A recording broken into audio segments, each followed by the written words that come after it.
A graça e a paz do Senhor Jesus a todos. Amém. Vamos abrir as nossas Bíblias no livro de Esther. Esse livro de Esther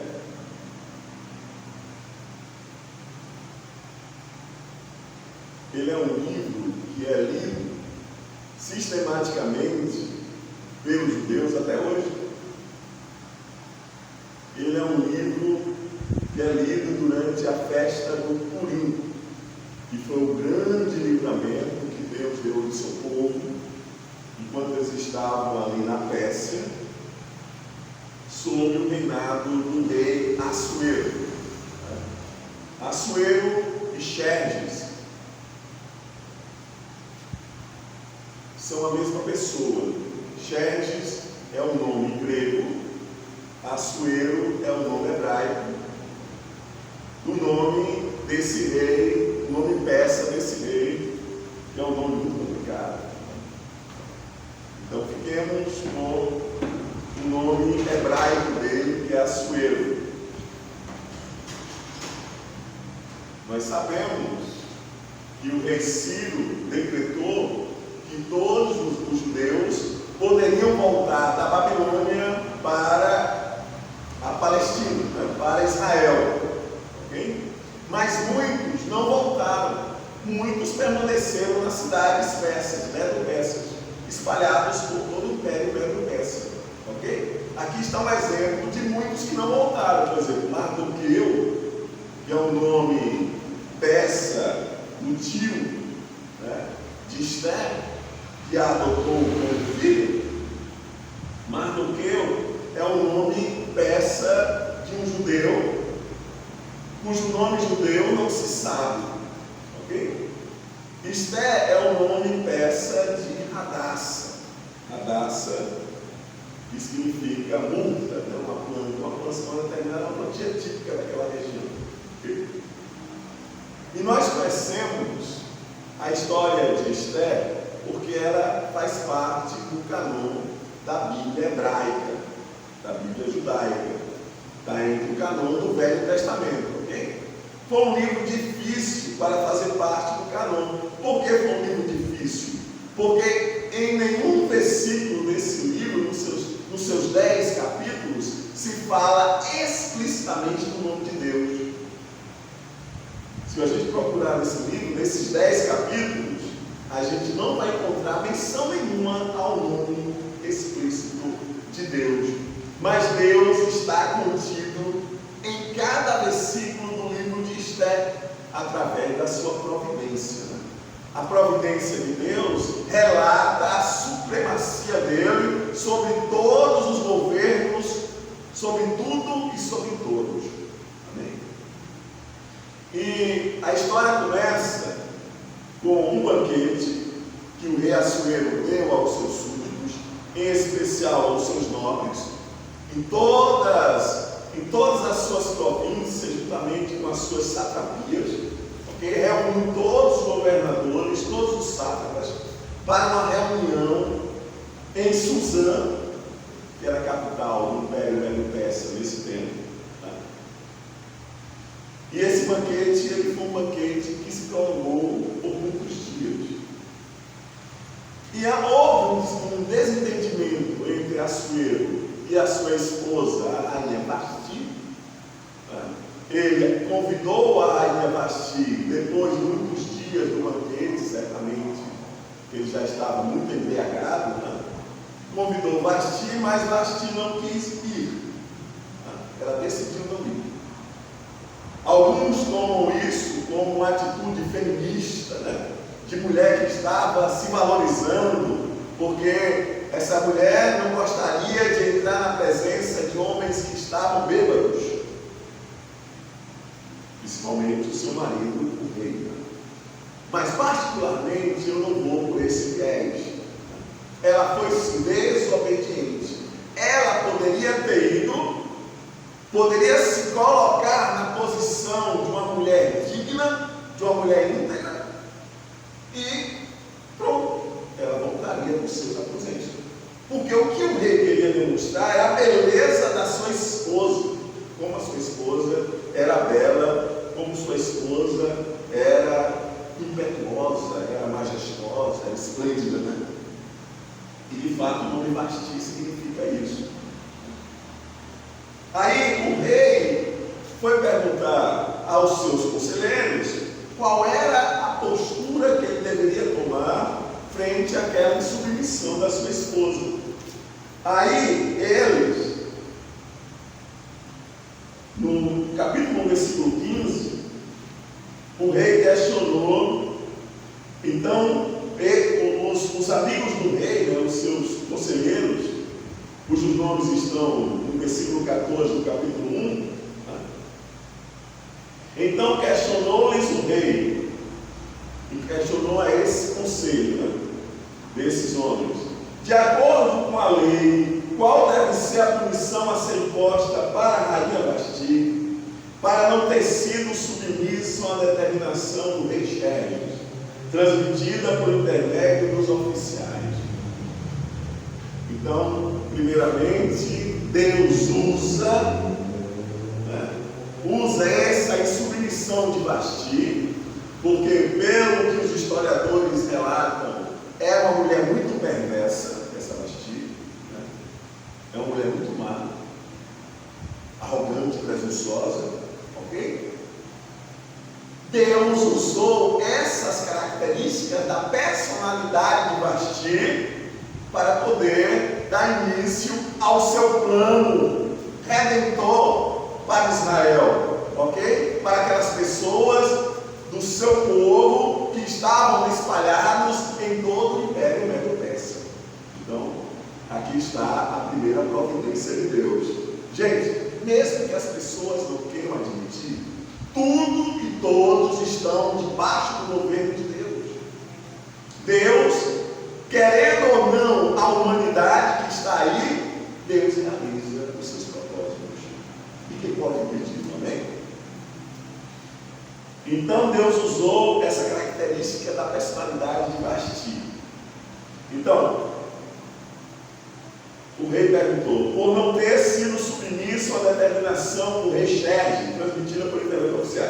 Aí, na presença do rei e dos demais príncipes e amigos, Memucã, que fazia parte desse conselho, apresentou a seguinte argumentação, bem sensata, né? Ele disse: a rainha Vasti não pecou somente contra o rei, mas também ofendeu todos os príncipes e povos que há em todas as províncias do rei Xerxes. Sendo assim, Xerxes é Assuero, ok? Sendo assim, a atitude da rainha e a maneira como respondeu ao rei logo chegarão aos ouvidos de todas as mulheres, incentivando-as a agir da mesma maneira. E do mesmo modo desprezarão seus maridos, alegando: o rei Xerxes ordenou que a rainha Vasti fosse à sua presença, mas ela se recusou e não foi. Hoje mesmo as mulheres dos príncipes da Pérsia e da Média dirão a todos os oficiais do rei o que ouviram falar sobre a conduta da rainha. Então haverá muito desrespeito e discórdia sem fim. Se bem parecer ao rei, promulgue de sua parte o decreto real, que será escrito nas leis da Pérsia e da Média, e não poderá ser revogado, que Vasti nunca mais tem acesso à presença do rei Xerxes. Além disso, que o rei outorgue a posição de rainha a outra mulher cujo modo de ser seja melhor do que o dela. Os historiadores, eles percebem que Vasti voltou a reinar tempos depois, durante o reinado do seu filho, né, que foi empossado depois que Xerxes morreu, ok? E esse filho chamava-se Artaxerxes, tá certo? Então ela voltou a reinar como mãe do rei, ok? Aí nesse momento surge a oportunidade, foram convocadas as mulheres mais belas e virgens de todo o reino, né? Através de um edito do rei, uma carta que foi entregue às várias partes do reino, está no versículo 28. Aí no capítulo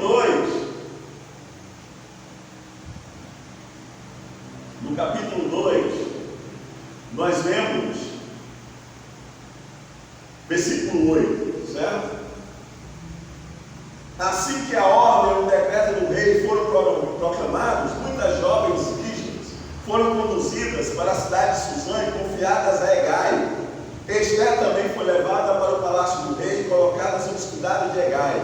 responsável pela casa das mulheres. E Esther agradou sobremaneira aos olhos do rei, pelo que ele decidiu favorecê-la. Mardoqueu soube e escreveu Esther nesse concurso de beleza. Ela foi preparada durante 12 meses, tomando banho de especiarias, né? Todo um tratamento de pele, um tratamento, como ela deveria se portar diante do rei, como ela deveria se portar durante uma refeição, etc. Foi tomando ciência do que seria ser uma rainha, tá bem? 12 meses, e também se tivesse alguma grávida, o rei saberia, ok? Demorou 12 meses, né? Não é à toa os 12 meses, ok? Então tinha todo o cuidado da nobreza em todo o país. A Esther, ela caiu nas graças de Hegai, e Esther agradou consequentemente o rei, ele a favoreceu, está aqui no versículo 9, e o rei a escolheu para ser rainha. Então, a partir desse momento, Esther vira rainha. Tá certo? Nós vamos ouvir mais adiante, vamos ler uma parte que Mardoqueu, contando com a providência de Deus, ele supõe que Esther estava naquela posição de rainha porque Deus a colocou para uma finalidade, certo? Isso chama-se a providência de Deus, ok? E essa providência está também sobre as nossas vidas. Deus tem cuidado de nós na história, tá certo? Então esse momento difícil que nós estamos vendo, claramente não estão se vendo fenômenos sobrenaturais da parte de Deus, mas Deus, Ele está nos ajudando a passar esse período assim como Ele fez com o povo judeu, nesse período aqui da história do povo judeu, quando Esther reinava na Pérsia, tá certo? Então é essa aplicação que nós trazemos para os nossos dias, de que a providência de Deus está em ação. É devido à providência de Deus que nós não somos extintos. Deus marcou um dia para julgar toda a raça humana. Até lá, Ele é a providência dessa raça humana. Até lá, o ser humano não vai se extinguir da terra. Ok? E o interessante é que quando Esther sobe ao trono da Pérsia, Mardoqueu testemunha algo. Mardoqueu estava no momento certo para testemunhar uma conspiração contra o rei Xerxes, Assuero. E ele soube que havia 2 homens de confiança do rei que queriam matá-lo. Ok, versículo 21 do capítulo 2. Certo dia, quando Mardoqueu estava sentado junto à porta do palácio real, como de costume, Bigtan e Teres, 2 oficiais do rei que guardavam a entrada, estavam falando alto, indignados e tramavam uma maneira de tirar a vida do rei Xerxes. Ok? Ao tomar conhecimento da conspiração, Mardoqueu relatou a Esther. Esther falou ao rei, o rei foi investigar e constatou-se que era verdade. E todos os atos do rei, esses homens foram enforcados, ok? Todos os atos do rei ficavam escritos nas crônicas. Todo rei tinha um cronista, uma pessoa que escrevia todos os dias do seu reinado, ok? E esse fato foi escrito nas crônicas dos reis da Média e da Pérsia, certo? Aí nesses dias, como em todo momento das nossas vidas, sobrevém uma ação maligna, muitas vezes personificada através de uma pessoa, para nos infligir mal, porque nós somos o povo de Deus. Ou uma pessoa, ou algum evento da natureza, ok? Sabendo que tudo está no controle de Deus, mas algum evento, alguma particularidade da história, que vem para querer dizimar o povo de Deus. Um evento que vai acontecer relativo a isso vai ser quando o homem da iniquidade, o anticristo, se manifestar. ele vai vir com toda a sede contra os cristãos durante a grande tribulação, tá certo? Então, aqui nós estamos diante de uma figura desse homem da iniquidade, nesses dias aqui de Esté, chamado Amã. Amã é um homem que estava sobressaindo dentre os nobres da corte de Xerxes. Ele era filho de Amenata, está no capítulo 3, e descendente de Agag. Aqui há uma controvérsia. Alguns estudiosos acham que o termo Agagita está escrito na Bíblia de vocês? Agagita está escrito? O termo Agagita é um termo usado por causa desse evento do livro de Esté, usado pelos judeus para denigrir a imagem de alguém que luta contra os costumes do povo judeu, tá certo? Então alguns acham que é apenas um termo depreciativo, que está associado a um rei amalequita. Lembremos que os amalequitas foram os primeiros povos que lutaram contra Israel quando Israel estava saindo do Egito, ok? E Agag era um rei amalequita, tá certo? Bem, segundo os livros históricos, os amalequitas foram dizimados da região de Israel durante o reinado de Saul. Saul imprimiu uma grande perseguição aos amalequitas no território israelita, ok? Mas certamente haviam amalequitas em outros lugares, em outras partes daquela região ou de outras regiões, ok? E certamente, se alguns estudiosos estão certos, esse Amã era um descendente, era uma amalequita, tá certo? E os amalequitas eram declaradamente inimigos de Israel. Nós podemos entender as referências do Antigo Testamento aos amalequitas como a toda resistência mundana contra Israel, de todos os outros governos contra Israel, ok? Então, o termo amalequita ficou associado a toda resistência, ou a toda opressão, ou a toda oposição que os governos do mundo têm contra Israel. Daí, porque falar que alguém era uma agagita significava que era uma pessoa repudiada no meio do povo de Israel, tá certo? E Amã, ele gozava de uma excelente posição no reinado de Xerxes. Tanto que no versículo 2, todos os nobres e oficiais do palácio real curvavam-se e prostravam-se diante de Amã, de acordo com as ordens do rei.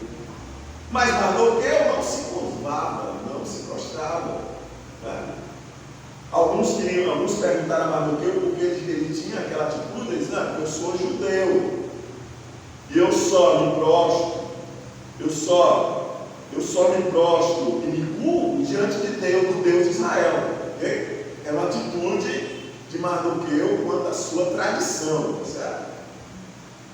Ele estava certo por causa da pretensão daquele que queria que todos se curvassem e se prostrassem diante dele e Amã, ok? Mardoqueu estava certo nesse sentido, tá certo? Nós, como igreja, falo nos dias de hoje, nós devemos ter reverência em relação às pessoas que têm autoridade. Nós temos que ter respeito a elas. Né? Naquilo que elas não contrariam a palavra de Deus, nós temos que obedecê-los. Mas a partir do momento que essas autoridades, elas vêm de encontro à palavra de Deus, à vontade do Senhor, que nós sabemos qual seja, nós não devemos submeter a elas. Ok? Nós devemos, sim, ter uma atitude como a de Mardoqueu, tá certo? Mas nós devemos respeitar as autoridades, porque na carta aos Romanos, Paulo deixa claro, Pedro também nos diz isso, que nós devemos nos submeter às autoridades, porque nenhuma autoridade existe que não seja constituída por Deus. Prova, Xerxes. prova Ciro, do qual Xerxes descende. Ciro, Deus o chama de ungido dele. Há mais ou menos 200 anos dele ter conquistado a Babilônia. Então, Ciro é um exemplo da soberania de Deus sobre todos os povos e nações. Xerxes é outro exemplo. Todos que estão em lugares de autoridade foram postos ali porque Deus permitiu, porque Deus nos estabeleceu aquele lugar. Por isso que nós não devemos, por exemplo, no nosso país, nós não devemos desrespeitar o presidente com palavras ofensivas, etc. Porque não é autoridade. Agora, se ele vier estabelecer leis contra a nossa fé, aí já é diferente. Nós não vamos desrespeitá-lo, mas nós não vamos obedecê-lo. Ok? Importante, mesmo que isso custe as nossas vidas. É isso que irá acontecer quando o anticristo se revelar. Ele vai querer nos forçar a fazer o que ele quer, que claramente será contrário à vontade de Deus. Tá certo? Então Amã, ele nutriu um ódio tremendo por Mardoqueu. E ele tramou uma conspiração contra, não somente contra Mardoqueu, mas contra todos os judeus. Ele fez com que o rei editasse o edito e selasse com o seu anel. Quando o rei selava um edito com o anel, ele não poderia revogar, ele não poderia voltar atrás. Lembra do Daniel na Copa dos Leões? Tá certo? E ele fez. Interessante que no versículo 7, sabe o que foi que Amã fez para saber o dia que ele deveria exterminar os judeus? Ele lançou sorte. Ele lançou sorte por dias, por meses. E caiu uma data. Caiu no 13º dia do 12º ano. Desculpa, no 13º dia do 12º mês. Ok? E esse procedimento de lançar sorte chama-se de Pum. Por isso que a festa é a festa do Purim. Pum, isto é, sorte, diante de Amã, e ele escolheu um dia, o 12º mês, o 13º dia do 12º mês, que corresponde, que é o mês de Adar, que corresponde aos nossos meses de fevereiro e março, ok? Aí Amã foi lá, argumentou com o rei, disse que iria dedicar aos cofres do rei uma quantia muito grande de dinheiro para que o rei desse a ele a liberdade de eliminar esse povo. Como o rei estava satisfeito com Amã, ele concedeu isso, tá certo? Então houve uma carta que foi levada para todos os povos, todas as nações que o Império Medo-Persa governava, E essa carta chegou também aos moradores de Suzã, onde Mardoqueu estava, e Mardoqueu tomou ciência disso.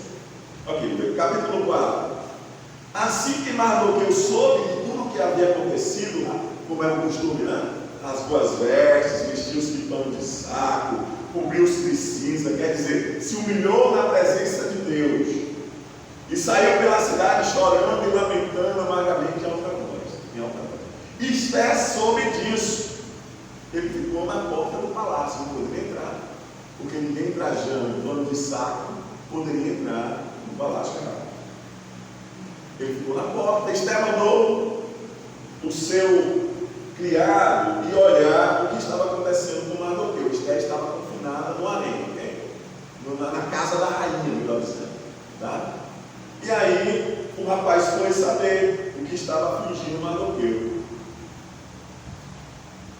Ok, versículo 4, do capítulo 4. Quando as criadas da rainha Esther, os oficiais responsáveis pelo harém, lhe contaram o que se passava com Mardoqueu, ela ficou pasma e aflita, e mandou-lhes roupas para que as vestisse e tirasse o pano de saco e a cinza do corpo.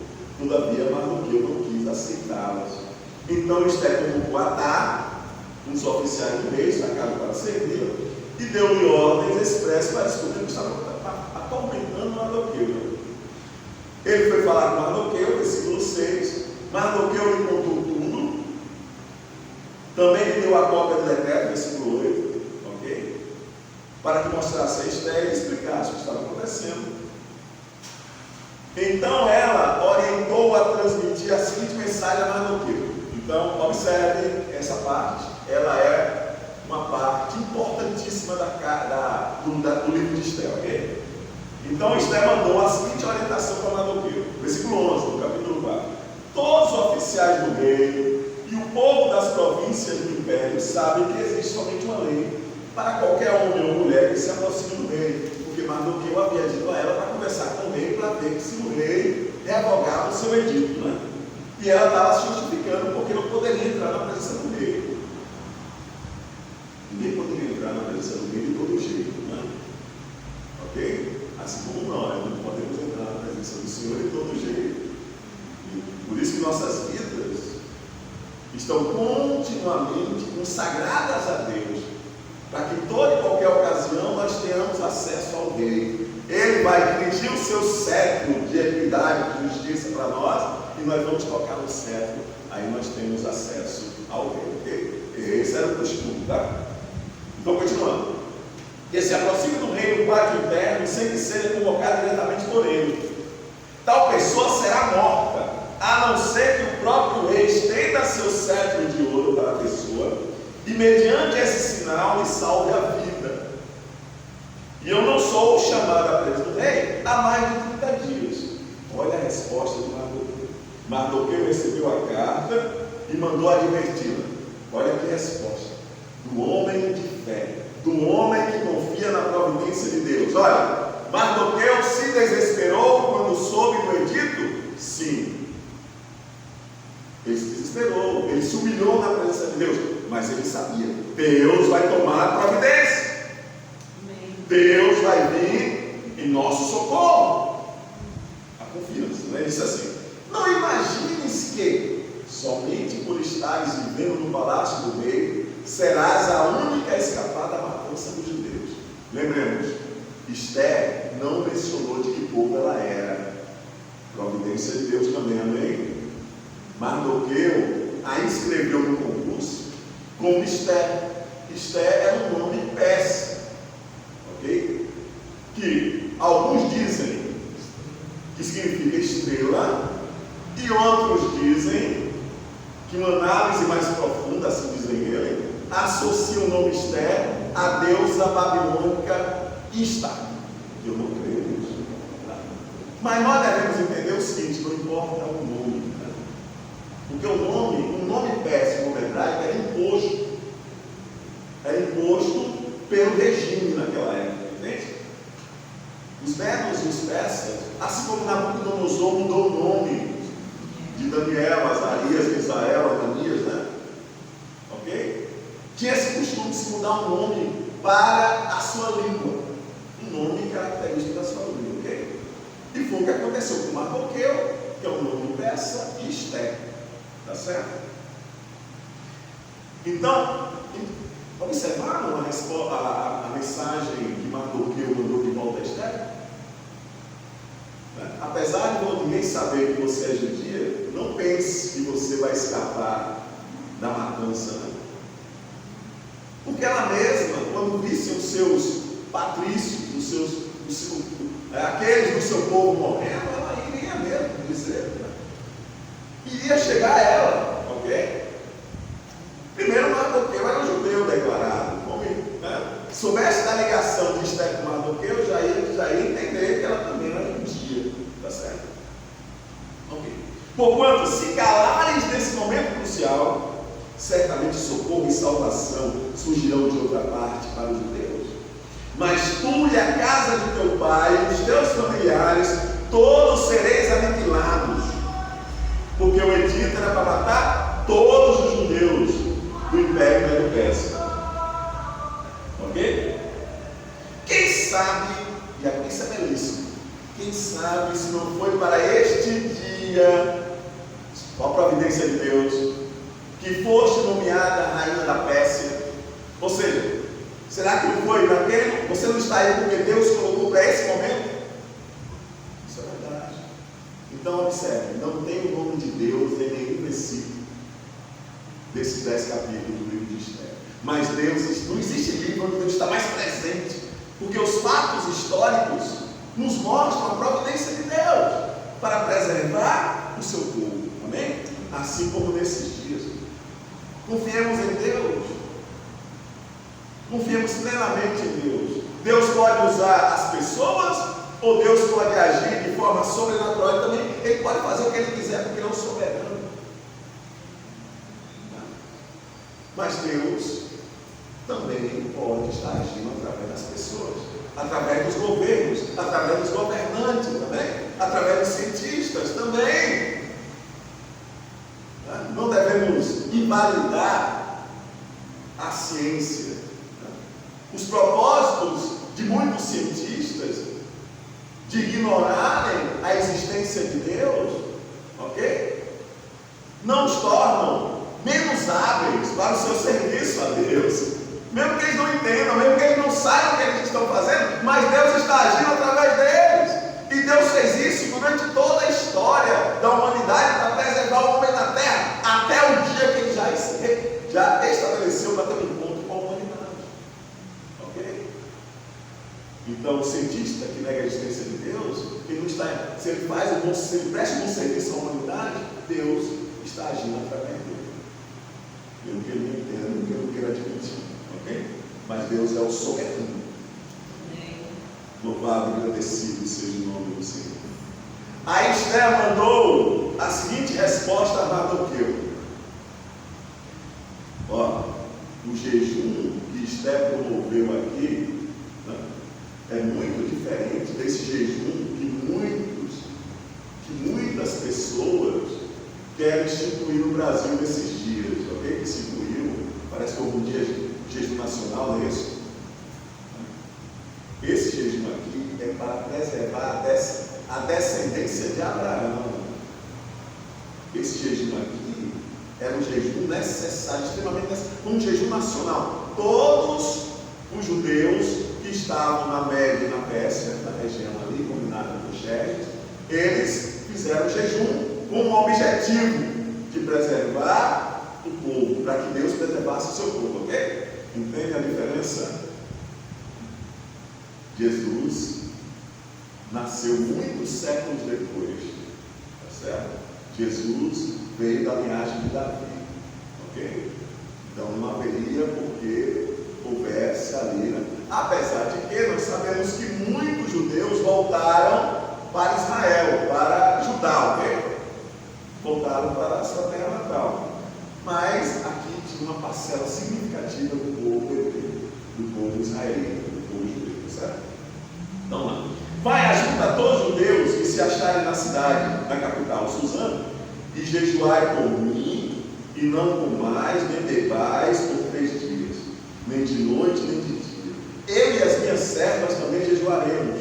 Depois irei ter com o rei, ainda que esses sejam gestos considerados rebeldes e contra a lei.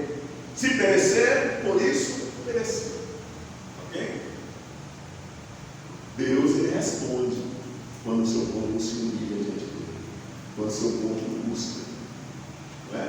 Com um propósito nobre. E esse propósito aqui era nobre. Era a luta do povo de Deus contra as forças antagônicas, contra aqueles que queriam eliminar o povo de Deus, ok? Ou uma parcela significativa do povo de Deus.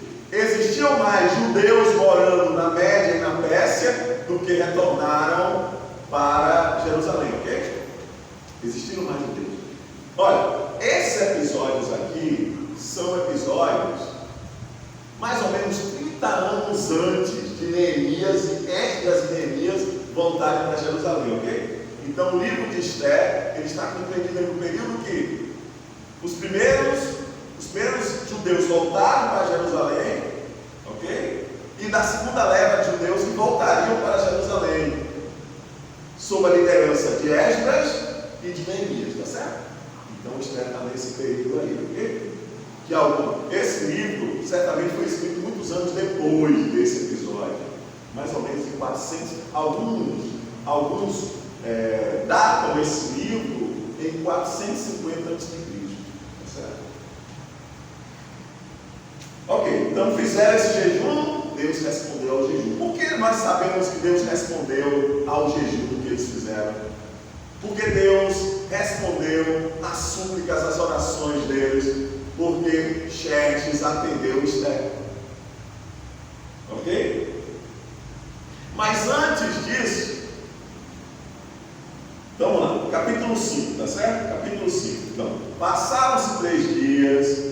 Esther vestiu seus trajes de rainha e foi ao pátio interior do palácio dele. O rei Xerxes a viu,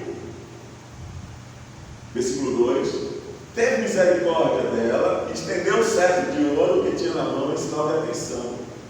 Então Esther se aproximou e tocou. Aí tinha que tocar a ponta do cetro, que significava que o rei estava dando permissão a ela se aproximar e falar com ele, ok?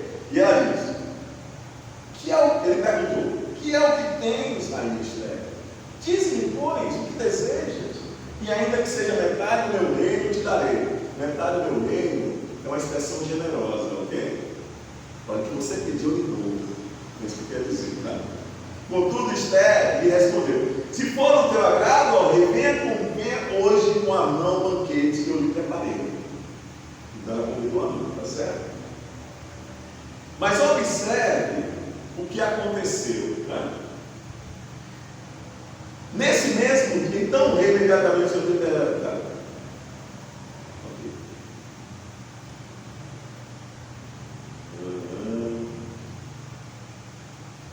Ok. Versículo 9 do capítulo 5. Naquele dia Amã saiu alegre e satisfeito, né? Só ele tinha sido convidado. No entanto, ficou irado quando percebeu que Mardoqueu, que estava à porta do palácio real, não se levantou nem demonstrou qualquer reverência diante da sua presença. Ele contou a sua esposa, Zeres, e essa deu o seguinte conselho: você faz uma forca. Amanhã, né, você pede ao rei para enforcar Mardoqueu, olha bem. Então Amã começou a acabar-se, reuniu os seus amigos aí. Aí ele fala, eu sou o único, né?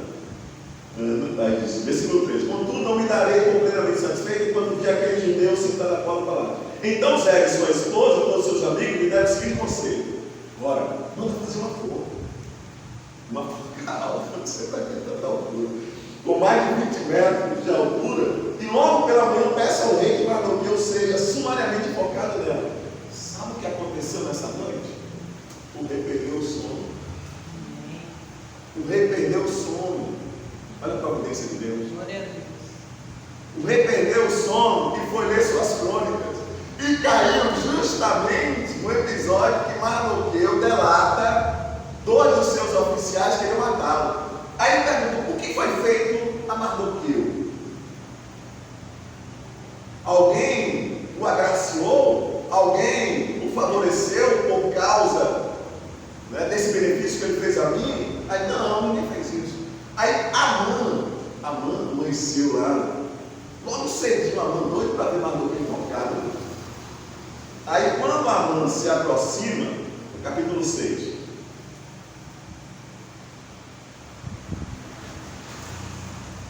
versículo 3, ele pergunta, que honra e reconhecimento foi conferido a Mardoqueu por esse feito? Aos oficiais responderam, não foi feito nada até hoje. Então o rei perguntou, quem está no pátio? Amã ia pedir a cabeça de Mardoqueu, né? Aí chamou-se Amã à presença do rei.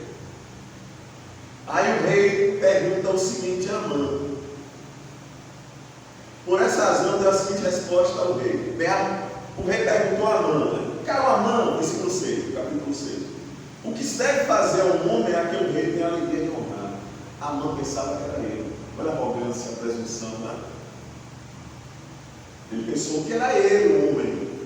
Diante dessa questão, Amã pensou consigo mesmo, ora, a quem o rei teria tanta satisfação de honra, senão a mim? Aí ele disse, ao homem que o rei tem prazer de honrar, caberia bem que se lhe vestisse o manto real que o próprio rei tem usado em grandes momentos, inclusive o cavalo que o rei costumava montar. e que se coloque em sua cabeça uma réplica da coroa real. E mais, ele estava lá envolvendo alguns dos mais ilustres príncipes do rei. Esses nomes cobriram um homem a quem o rei desejou lá. Então, esses conselhos serviram para Amã, ele próprio, honrar Mardoqueu. E ele saiu pela cidade Suzã. Isso é o que se faz ao homem a quem o rei honra. Mardoqueu ensinou o cavalo. Então, aquele que queria, olha como os planos malignos, né? Estavam indo por água abaixo. Okay? Aí Mardoqueu ficou mais zangado. Amã ficou mais zangado com Mardoqueu, né? Aí ele foi lá para o jantar. Houveram 2 jantares. Os únicos convidados foram o Assuero e o Assuero e Amã. E no segundo jantar, a Esther falou ao rei a intenção dela, porque havia um homem que queria exterminar o seu povo, e ela revelou ao rei de que povo ela era. Então o rei perguntou a ela quem era esse homem. Ela disse que era o Amã. O rei tinha uma certa empatia, uma certa simpatia a Amã. Saiu um pouco. Onde se alimentava, as pessoas se alimentavam, era como um divã, que a pessoa se recostava no divã para se alimentar. Esse era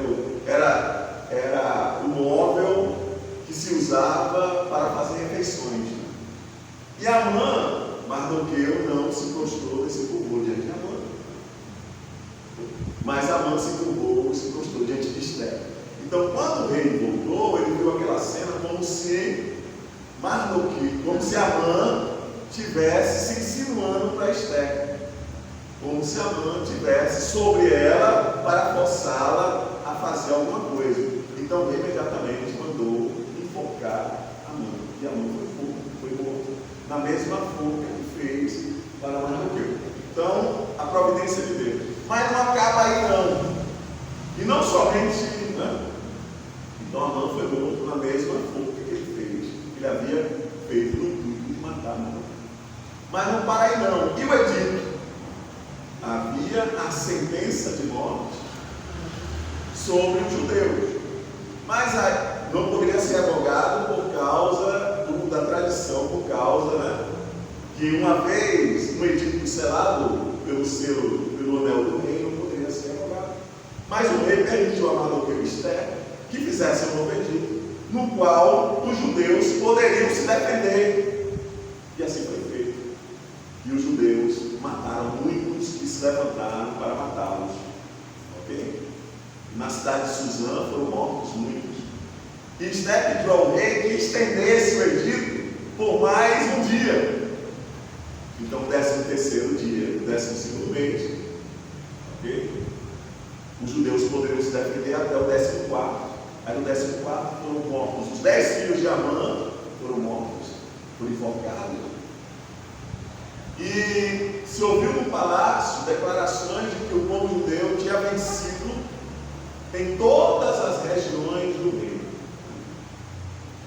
É por isso que os judeus comemoram a festa do Purim. São 5 festas. Nessas 5 festas, para cada uma delas, é lido um livro. É lido um livro, certo? 5 pergaminhos. Os livros são Ruth, Cantares, Lamentações,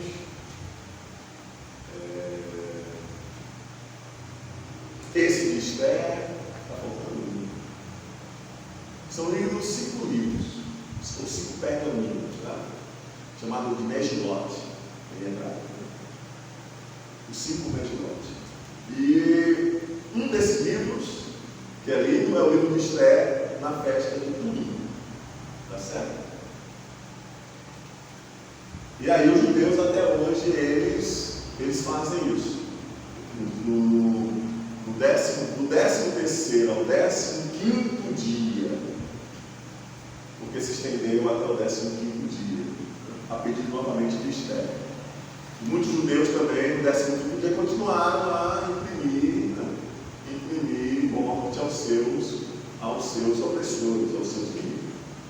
Então, do 13º ao 14º dia do mês de Adar, que corresponde ao nosso mês de fevereiro e março, eles comemoram esta festa, ok? E o livro de Esther é lido, né? E quando se fala do nome de Amã, o Agagita, os judeus elevam sua voz, né? Retratando, mostrando toda a sua indignação com respeito a essa tentativa de exterminar o povo de Deus. Eles têm como eles como o povo de Deus. Né? Hoje em dia, o povo de Deus somos todos nós que estamos congregados no corpo de Cristo, que é a igreja, dentre judeus e dentre gentios. Então, se eles quiserem hoje fazer parte da igreja, eles têm que aceitar Jesus como Messias. Muitos já têm aceitado, ok? Então, esse livro mostra para nós a providência de Deus. Assim como Deus é fiel, é leal ao povo, aos descendentes de Abraão, Isaac e Jacó, Ele é leal conosco. Amém. Então, não importa o que se levanta contra nós, povo de Deus, temos a certeza que Deus está nos protegendo. Né? O Senhor já fez a parte mais excelente para nós. Ele nos deu a salvação e a vida eterna, através do sacrifício vicário do nosso Senhor e Salvador Jesus Cristo. Ele morreu na cruz do Calvário para nos trazer salvação e vida eterna, para nos trazer esse resgate, essa redenção, esse grande livramento, essa grande providência de Deus em nosso favor, amém? Mas Ele não se encontra em tumba nenhuma, os seus ossos, seu corpo não viu degeneração, ok? Ele ressuscitou dos mortos e está à destra do Pai, do Deus Todo-Poderoso, e reina sobre tudo e sobre todos. Então nós estamos sob os cuidados daquele que é todo-poderoso, daquele que reina sobre tudo e sobre todos. Amém? Pai Santo, Pai querido, te agradecemos, Senhor, pela tua providência. Nós cremos, Pai Santo, que assim como tu foste, como descendente de Abraão, de Isaac, de Jacó, naqueles dias ali de Assuero, rei da Pérsia, tu és conosco nesses dias. Tu és aquele que protege teu povo. Tu és aquele que edita atos, que promulga, que outorga providências para as nossas vidas, para que nós não sejamos exterminados.